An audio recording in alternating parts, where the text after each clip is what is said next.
안녕하세요. 수요 성경 공부에 오신 여러분을 환영합니다. 바야흐로 지금 한국 교회는 안목의 시대를 맞이하고 있죠.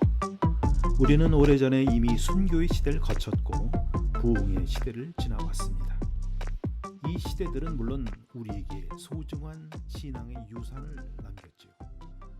그렇다고 그저 향수에 젖어 있거나 퇴행적으로. 자, 금주부터는 믿음을 탐구하는 그러한 시간들을 가져볼까 합니다. 우리 박영선 목사님도 평생 자신의 숙제를 바로 이 믿음을 푸는 것이다, 이렇게 누누이 말씀하신 것을 제가 기억합니다. 그래서 굉장히 심도 있게 믿음에 대해서 많은 설교를 하셨고, 그런 설교집을 발췌한 것이 바로 믿음이라는 책자로 나왔고, 또 믿음의 정의를 내리고 있는 그 히브리서 11장 믿음의 영웅들이 또 열거가 되는데, 거기에 대해서 집중적으로 설교하신 이 믿음의 본질이라는 책도 있고, 또 그 히브리서를 나중에 또 다시 설교하신 다시 보는 히브리서, 이런 책들을 통해서 우리도 한번 열심히 믿음을 한번 탐구해 보려고 합니다. 그래서 우리의 신앙이 풍성해지고 튼튼해져서 정말 우리의 남은 인생이 정말 시냇가에 심은 나무처럼 시절을 쫓아 과실을 맺는 그런 삶이 되길 바랍니다.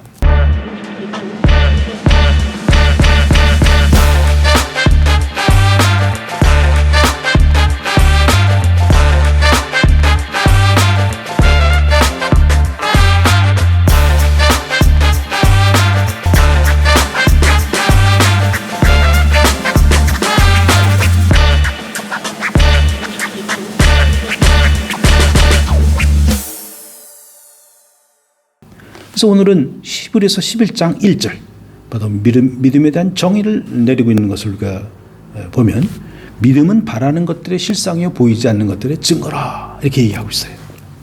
자, 이 말씀은 우리가 어릴 적부터 많이 들은 말씀이고, 이것은 아주 쉽게 이렇게 적용해서 이해했던 것을 우리가 기억하고 있죠. 그것은 뭐냐면, 열심히 신앙생활하라. 네가 그 원하는 바를 하나님께 아뢰라. 그리고 정성을 다해서 하나님께 매어 달려라. 너의 원하는 것이 이루어질 것이다. 그래서 내가 원하는 것과 그것을 이루기 위해서 헌신과 열심을 뒷받침해서 결국은 성취해내는 그런 것을 믿음이 좋은 것이라고 우리가 왕왕 이야기해 왔다는 것입니다. 자, 이것은 우리나라 신앙이 좀 뭐랄까 초보 때 이루어진 것이라고 보고요. 이제는 좀 더 성숙한 쪽으로 가야죠. 왜냐하면 이 믿음은 사실 뚜껑을 열어보면 인간만 존재하지 않잖아요. 믿음의 대상인 하나님도 존재하잖아요. 그러나 인간이 주체가 될 때는 인간의 소원과 인간의 욕망이 이 믿음을 끌고 다녀요. 그러나 이제 성숙할수록 하나님, 믿음의 대상인 하나님이 무엇을 바라는가, 무엇을 우리에게 보이려고 하는가에 대해서 관심을 갖게 되는 거죠. 그래서 이 믿음의 주체가 나로부터, 우리 인간으로부터 하나님으로 옮겨가는 것이죠.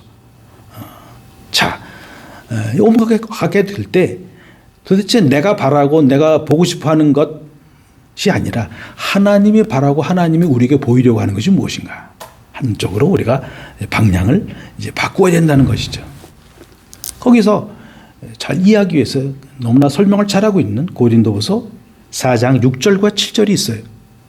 어두운 데서 빛이 비치시라 하시던 그 하나님께서 예수 그리스도 얼굴에 있는 하나님의 영광을 아는 빛을 우리 마음에 비추셨느니라. 우리가 이 보배를 질그새에 가졌으니 이는 능력이 심히 큰 것이 하나님께 있고 우리에게 있지 아니함을 알게 하려 함이라. 아, 그렇군요. 우리가 어두울 때는, 즉 인간이 욕망과 자기 소원이 가득 찰 때는, 인간의 주체가 되었을 때는 이런 것들이 보이지 않았어요. 그러나 하나님께서 우리에게 빛을 비추시는 거예요. 그래서 우리가 보이기 시작하는 거예요. 하나님이 바라보고 있는 것, 하나님이 원하시는 것들이 보이기 시작하는 거예요. 그것이 뭐냐면 예수 그리스도의 얼굴에 있는 하나님의 영광을 아는 빛이라고 그랬어요. 아, 예수 그리스도가 보여야 되는구나. 근데 예수 그리스도가 어떤 모습을 취하고 있지? 이런 것들을 다 보면서 이것이 정말 하나님께 영광이 되는가? 이런 걸 다 따져봐야 되는 것이지 않겠습니까? 근데 그러한 열쇠가 바로 7절에 있어요.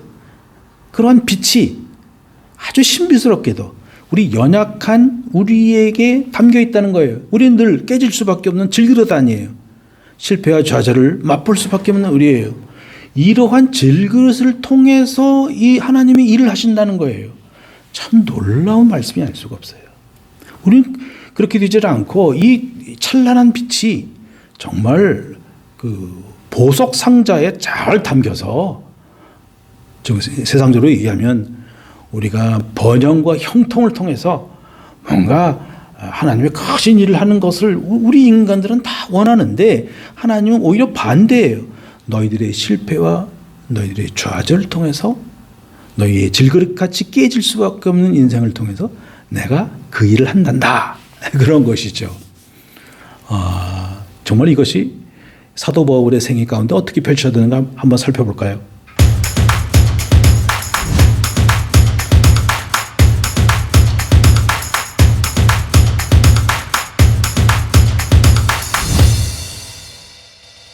네, 사도 바울은 초대교회 때 특별히 고린도 교회를 향해서 자신의 사도된 것을 증명을 하려고 하는데 잘 되질 않아요.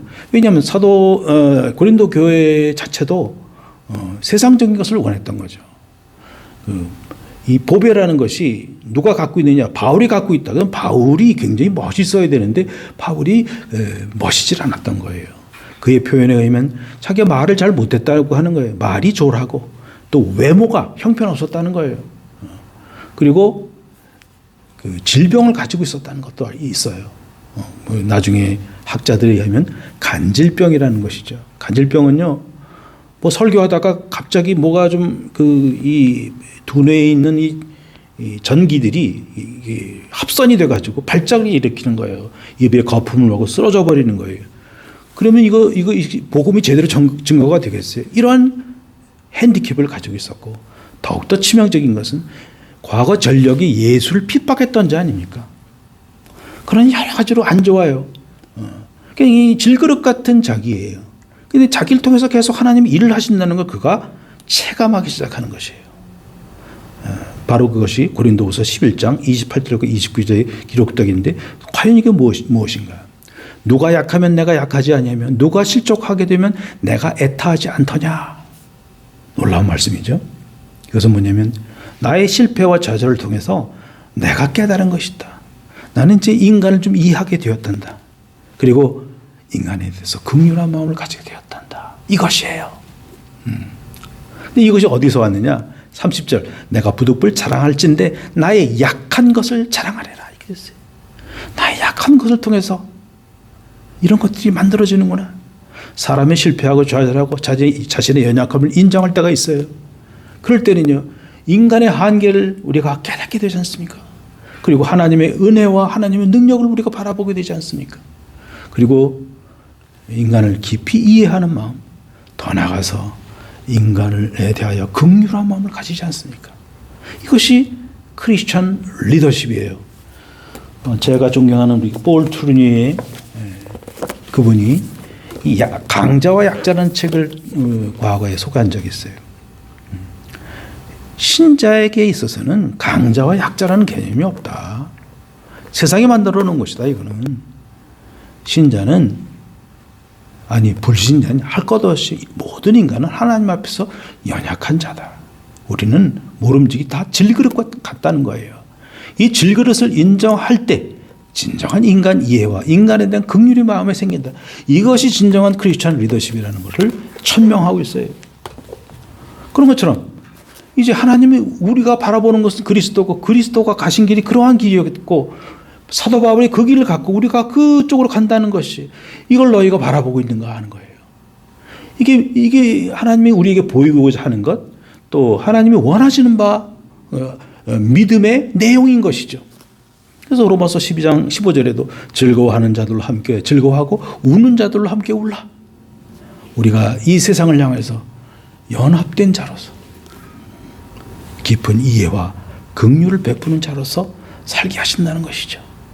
이것이 믿음의 내용이요 하나님이 원하신다는 것을 알고 우리가 주체가 되었던 상태에서 하나님에게 주권을 드림으로 인해서 그 깊은 신앙, 그 멋있는 신앙의 단계로 믿음의 생활을 영위하시는 저와 여러분 되시길 주님의 이름으로